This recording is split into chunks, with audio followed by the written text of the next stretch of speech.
Well, my name is Stacey Johnson. I also go by Hot Secret, and I was born July the 4th, 1977 in Jamaica. And I love saying that I'm from Jamaica because, that's my roots. My book, Salon Brokenness, has been my journey as a stylist. I think we all have a story to tell, and sometimes we're waiting for something big to happen to tell the story. But I feel like God uses our life and the situations that we're put in to tell the story. So my story is from my experience as a stylist. So what I plan to do with this book is to inspire stylists, change clients' mentality of how they see their stylists, and respect our industry. I really think that there's a falling away in our industry, and people are not showing us enough respect. I think celebrity stylists get all the praise, but it's the everyday stylists that really change people's life. I would say as far back as 16 years old, I remember me as a young lady, one of my friends gave me a curling iron. Being young, you're not able to go to the salon. My parents wasn't gonna, nowadays kids get everything, but back in the days your parents ain't gonna give you no money to go to no salon. You're a kid and you rock kids style. And I remember at 16, meeting up with two of my friends, and we just wanted to look good for school. We're teenagers, we want to look good, and we couldn't go to the salon, so we used to do each other's hair.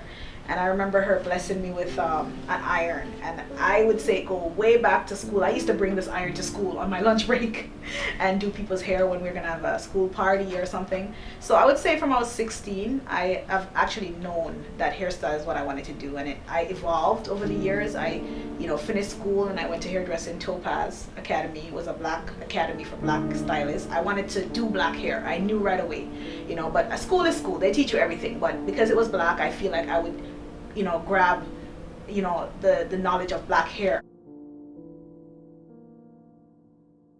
Success means to me balance in everything that that we want to make a success, whether it be, for me, I would say God first, my family, my business, just the relationship I have with people that I meet. I do care about ladies. I've grown to have this passion for women because I see them every day. I feel their pain.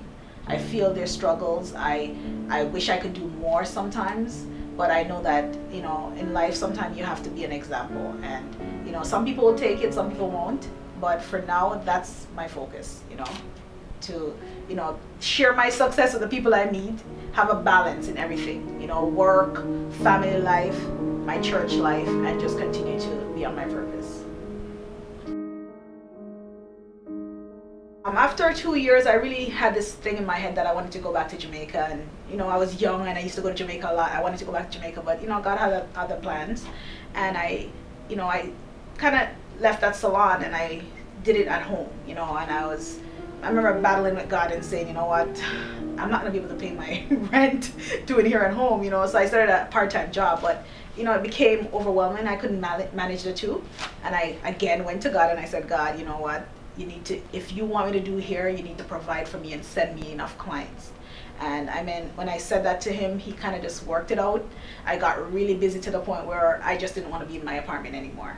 And I remember going to Scarborough. This is where we're having the event. And I told my pastor that I was a hairstylist. And at the time, we had our church in the front of this building where I am right now, 789 Warden. And he encouraged me to move. But when I moved, the space was so small. But it was better than being in the house because it was really getting on my nerve. People were just coming in my place, my private areas, and I just had no control anymore. And I took the chance and I moved here, and I've been here for 15 years. I've always been brought up in church. That's one of the things that I respect. Mama, I love you, Miss Alberta. She's always taught all of her kids to fear God, and that's what's brought her. But I remember at 19, me and Scarborough go way back, because at 19, Scarborough Church of God was actually in my school. And I remember the last year of my school, I just didn't know what I wanted to do. And I was just like, again, the first time I was introduced, seriously talking to God. And I'm like, God, if you get me through, everybody was failing and school was just getting bad. And I was just like, God, if you could just get me through this, whatever you want me to do with my life, I'm gonna do it. Outside of the salon, I think I sacrifice a lot. I'm always hair. Even if I'm not in the salon, I'm always promoting my salon, my passion, which is hair first. And from doing that, I've actually found new passion. You know, I've created Make Me Over magazine, which is makeovers, but it still deal with the aspects of making over women daily.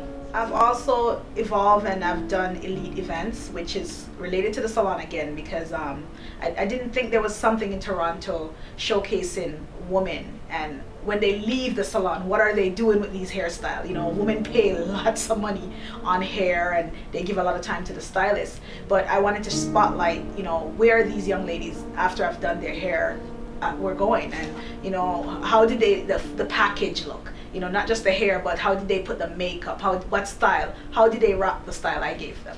So elite event was launched, as I said, through the salon, but it was based on helping the community and a different kind of industry, which is entertainment. We are all born to be something. You know, if you understand what it is you're born to be, then you'll be on track sooner. You know, if you don't understand what you're born to be, you're gonna always be searching. And I remember one day, I always spend Sundays at my aunt's house. We always have dinner there. And I remember one day I came excited. I came from church and I was like, I know why I'm born to be me. And I actually took a pen and I started writing that poem down on a Kleenex. And I'm like, why am I writing this poem? I don't like writing. I don't even know I have a book. But I wrote the poem down, and eventually it became a part of my book, the poem. But pretty much I think born to be me is when you understand what God has called you to do, your purpose, you evolve and you're gonna walk in His, you know, His plan for you. And I'm born to be a stylist. I'm born to be an entrepreneur. I'm born to be me as a person, a human being. But I think God wants us to be a spiritual human being. We operate in human being, but eventually the more you know God, you become a spiritual being. So that's my intent. I plan to do that. But I think I'm born to be Stacey, and Stacey's not just a hairstylist. Stacey's anything God wants me to be. I'm open. You know, I think if you keep the door closed, God will just give you what you ask for, and that's it. I'm just gonna be me. If He brings something else the next day, that's what I'll be. But I'm open to being anything God wants me to be. He already knows, right? So I'm just walking in His plan, and we're just gonna evolve. And you know, you guys are gonna dare to read the next chapter of what I was born to be, me. To be who I'm meant to be is life's biggest journey for me. To have a dream back in my team, to invest my time as I achieve. To give myself and all of me, to work so hard progressively. To have God's blessing shine through me, to use my talent, drive, and creativity.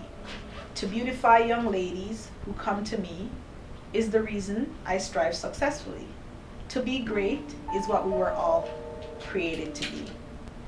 So don't discourage or underestimate me. To settle for less is no option, please. To be is a life journey for others to see, to find our purpose and what we were meant to be.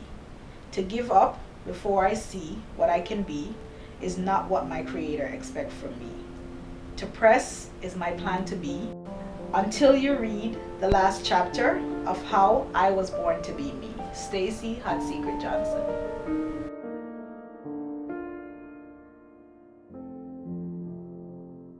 I have a wall, you know, and some people laugh at my dream, but the more people that laugh, it makes me work harder, Oprah, because it's gonna come true. And I'm waiting for you to just show up and make them all believe. So this is my Oprah. Please vote for my video. We need more here on TV on Oprah's network. Search for HAIE, which is my name on Oprah. I was trying to put hair, but it wasn't available. So HAIE is my name on Oprah network. Please vote for my video. It will mean a lot to me. And I think the more vote Oprah sees of people requesting that video, she will say, you know what, the world needs this, and she'll honor my wish. Okay, thank you.